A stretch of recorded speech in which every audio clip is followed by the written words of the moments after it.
नमस्कार, स्वागत है आपका फील्ड स्टडी मंत्रा यूट्यूब चैनल पे। साथियों, यूपी ट्रिपल एस सी लेखपाल भर्ती परीक्षा आज है तुम्हारी 25 सितंबर। तो 25 सितंबर की फर्स्ट शिफ्ट का कैसा रहा है, मतलब डीबी स्किप, और कैसा रहा आपका डीबी। तो देखो, डीबी में आपको कोई समस्या आ नहीं रही है, तो थोड़ी बहुत जो समस्या आ रही है वो मैं थोड़ा बहुत डिस्कस कर भी लूँगा। लेकिन जो डीबी स्किप रहा है आपका आज का, वो कितने लोगों ने डीबी स्किप किया है, जैसे मैंने बताया भी था कि जितने भी लोग मेरे पास साथी कॉल करते हैं उसके आधार पर मैं आपको बताता हूं। तो जितने भी लोगों को अभी तक कॉल आए हैं उसके आधार पर कितने लोगों ने डीबी स्किप किया है वो बताऊंगा आपको। तो मैं बार बार बताता रहता हूं कि एक शिफ्ट में 350 लोग बैठते हैं और एक टेबल पर 35 लोगों का टेबल बनाया जाता है, मतलब 35 लोगों को एक बार में मतलब शेड्यूल किया जाता है। तो 35 ढाई 350 हो जाता है। तो इस प्रकार से आपका जो डीबी है, देखो हर एक शिफ्ट में इसी प्रकार से जा रहा है जैसे हम मतलब एक्सपेक्ट कर रहे थे, लेकिन थोड़ा बहुत हमें और ज़्यादा चाहिए था कि बहुत और लोग और ज़्यादा डीबी स्किप करें। तो 35 में से किसी टेबल पे 10, किसी टेबल पे 7, 8, 9, इस प्रकार से किसी टेबल पे 2 भी हैं, 5 भी हैं, ठीक है। इस प्रकार से लोग डीबी स्किप कर रहे हैं। तो पहली शिफ्ट में जो डीबी स्किप करने वालों की संख्या है साथियों, वो है बताई जा रही है लोगों के द्वारा कि 60 है या 65 के बीच में रही होगी, 60 या 65 के बीच में। तो 60-65 मान सकते हो, 65 मान लो, लोएस्ट लिमिट लेके चलो, लगभग 65 के समथिंग में लोग डीबी स्किप किए हैं पहली शिफ्ट में। तो ये आंकड़ा कम नहीं होता, जैसे मैंने बताया था, हम जैसे एवरेज निकाल के चले थे 19 से 22 तक का, तो 100 का एवरेज आया था। इसी प्रकार से आज थोड़ा सा ठीक है। अब देखते हैं अगली नेक्स्ट शिफ्ट जो होगी तुम्हारी सेकंड शिफ्ट 25 की, उसमें कैसा रहेगा तो मैं आपको कल बताऊंगा।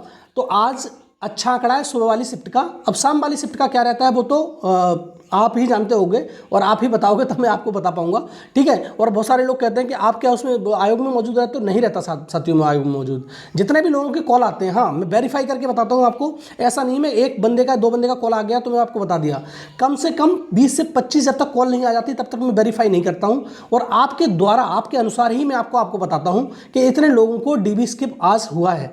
तो आप मान के चलिए कि 65 से 70 के बीच में डीबी स्किप हुआ है आज। तो मान लो कि 65 मान लो लोएस्ट लिमिट, 65 नहीं 60 मान लो आप, ठीक है। तो इस प्रकार से मान के चल सकते हो। मैं कह रहा हूँ और लोएस्ट लिमिट मानो 60, जो 60 आंकड़ा बहुत अच्छा होता है, कोई कम नहीं है। जैसे मैंने उस दिन भी निकाल के बताया था संडे को आपको कि आपका जो डीबी स्किप है वो 15% के समथिंग हो रहा है।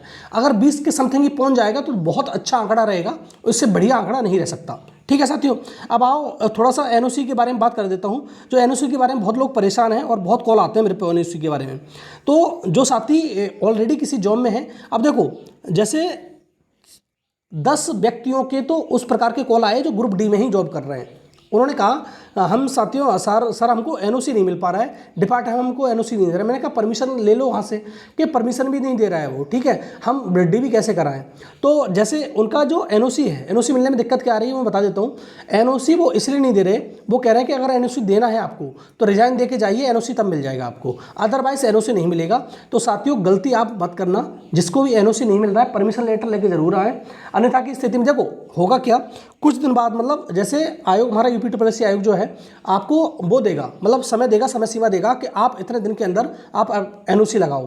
तो आप ना तो वहाँ से एनओसी ला पाओगे और यहाँ पर भी आपको जॉब नहीं मिलेगा। तो ऐसा खतरा मोल ना लें साथियों, जब तक आपको परमिशन ना मिले आप डीबी ना कराएं, बहुत बड़ी गलती कर देंगे आप। और फिर आपकी मर्जी है, मैं आपको इतना वो नहीं करूँगा कि आप सोचोगे कि आप डीबी स्किप के चक्कर में आप ये कह रहे हो, नहीं, मेरा इसका कोई इरादा नहीं है। बस मैं इसके चक्कर में कह रहा हूँ कि आपको कोई दिक्कत ना हो, वहाँ से भी हाथ धो बैठो, यहाँ से भी हाथ धो बैठो, ठीक है।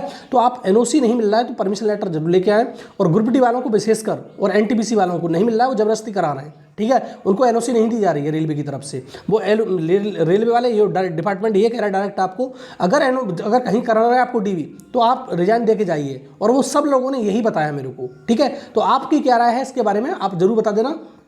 लेकिन एनओसी का झंझट बहुत बड़ा पड़ने वाला है, आप ये समझ लेना, ठीक है। एनओसी नहीं मिल रहा है तो साथियों आपको सोचना पड़ेगा एक बार कि डीबी कराऊं कि नहीं कराऊं, सीधी बात ये है, क्योंकि आप ऑलरेडी जॉब में हो। दूसरा साथियों, यूपी ट्रिपल एस सी के जैसे मैंने कल भी कहा था कि वेटिंग लिस्ट आपकी जारी होनी चाहिए, जो वेटिंग लिस्ट है वो जारी होनी चाहिए। इसके लिए एक भी पद खाली ना हो, जैसे 8085 पद हैं तो 8085 पद भरे जाएं इस बार।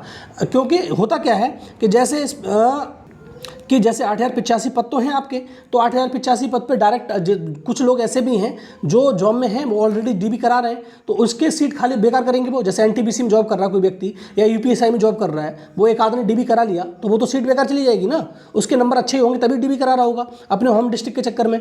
अगर उसने जॉब नहीं की तो वो सीट खाली जाएगी। इसके चक्कर में जो ईपीएससी आयोग है उसको वेटिंग लिस्ट जारी करनी चाहिए। इसके लिए पुरजोर मांग आप उठाओगे तब आप जो ईपीएससी है वो जरूर से जरूर इसकी वेटिंग लिस्ट जारी करवाएगा संबंधित विभाग से कह के, और वो खुद जारी कर देगा कि हाँ भैया जितने भी लोग हैं वो, और आपको उसका फायदा हो जाएगा। मान लो कि 500 लोगों ने, मतलब इस प्रकार के 500 लोग हैं जिन्होंने ज्वाइन नहीं किया, 1000 लोग हैं, 500 लोग हैं ज्वाइन नहीं किया, और उसमें दोबारा से आपकी वेटिंग लिस्ट आ गई तो आपका फायदा नहीं होगा। क्योंकि बहुत सारे लोग ऐसे होते हैं कि साथियों उम्र से निकल जाते हैं, जरूर थोड़ी ना कि सारे की उम्र बनी रहे, ठीक है, तो उनके लिए बेनिफिट हो जाएगा। इसीलिए इसकी पुरजोर मांग उठाई जाएगी और एक भी सीट पद खाली नहीं रहना चाहिए इस लेखपाल भर्ती में। और लेखपाल भर्ती ही छोड़ो, आप जैसे वीडियो आएगा उसमें भी खाली नहीं रहना चाहिए, चाहे तुम्हारा कनिष्ठ सहायक जो जूनियर असिस्टेंट हो उसमें कोई भी भर्ती ईपीएससी में पद खाली नहीं रहना चाहिए। अभी तो हम मुहिम चला रहे हैं इसकी, ठीक है, लेखपाल की, लेकिन अब वीडियो की भी चलानी पड़ेगी क्योंकि पद खाली नहीं रहना चाहिए। पद खाली रहते हैं तो लोगों को नुकसान होता है।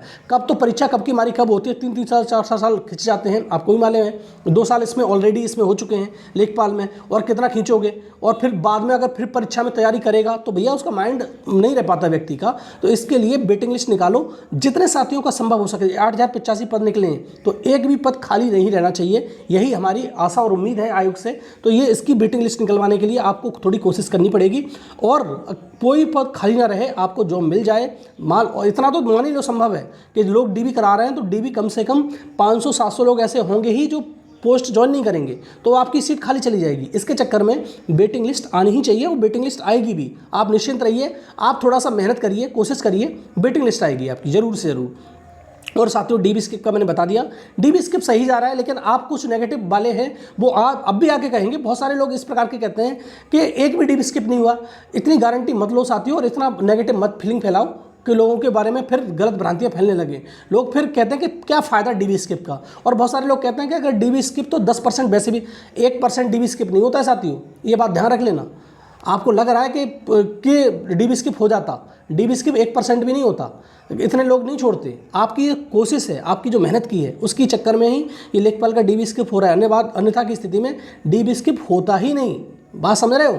तो आप इस चीज़ को हल्के में मत लेना कि डीबी स्किप तो ऐसे ही हो जाता है, इतना %, तो ऐसा नहीं होता है। आपकी जो कोशिश करी है, आपने जो मेहनत करी है, उसका नतीजा है कि आपको लाभ मिलने वाला है। कुछ लोग तो निठल्ले हैं, नाकार हैं, निकम्मे हैं, उनको वैसे ही लाभ मिल जाएगा। उन लोगों का मेहनत का, जो लोगों ने मेहनत करी है, ठीक है, तो उसके उनकी मेहनत को बर्बाद मत जाने दो, उनकी मेहनत को धता मत बताओ, ठीक है, तो उनकी मेहनत को अप्रिशिएट करो आप थोड़ा सा, ठीक। और आप कोशिश नहीं करें तो मत करो, लेकिन गलत बात मत फैलाओ, ना फैलने दो, ठीक है साथियों।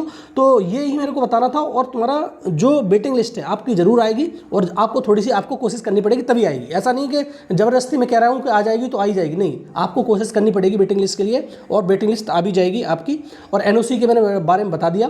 पीएस साथी बहुत घबरा रहे हैं कि हम क्या करें, हमारा सिलेक्शन होगा कि नहीं होगा, हमारे अच्छे नंबर हैं। आपको साथियों मैंने उस दिन भी बताया था, पीएच साथियों के लिए, जो दिव्यांग हमारे साथी हैं उनके लिए पहले भी बताया था कि आपको जो सचिव जी हैं उन्होंने कहा है कि हम लेटर लिखेंगे संबंधित शासन को 19 की 19 कैटेगरियों के लिए शामिल किया जाए। तो आप थोड़ा सा वेट कर लीजिए साथियों, आपको पॉजिटिव न्यूज़ देखने को मिलेगी। और आप घबराएं नहीं, अपना तुम्हारा जो डीबी है वो कराएं, ठीक है, डीबी आपको स्किप ना करें इसके चक्कर में कि हमारा तो होगा ही नहीं, तो उसके चक्कर में डीबी स्किप आप ना करें साथियों, ठीक है। और मैं बार बार बताता रहा हूँ, जिसके पास कोई भी जॉब नहीं है वो डीबी स्किप बिल्कुल भी ना करे, और जिसके पास जॉब है साथियों वो डीबी ना कराए, ठीक है साथियों। तो इसी आशा और उम्मीद के साथ मैं इस वीडियो को विराम देता हूं। और साथियों वीडियो अगर अच्छा लगता है तो लाइक शेयर कर दिया करो, और चैनल को सब्सक्राइब करके अवश्य रखो। धन्यवाद साथियों।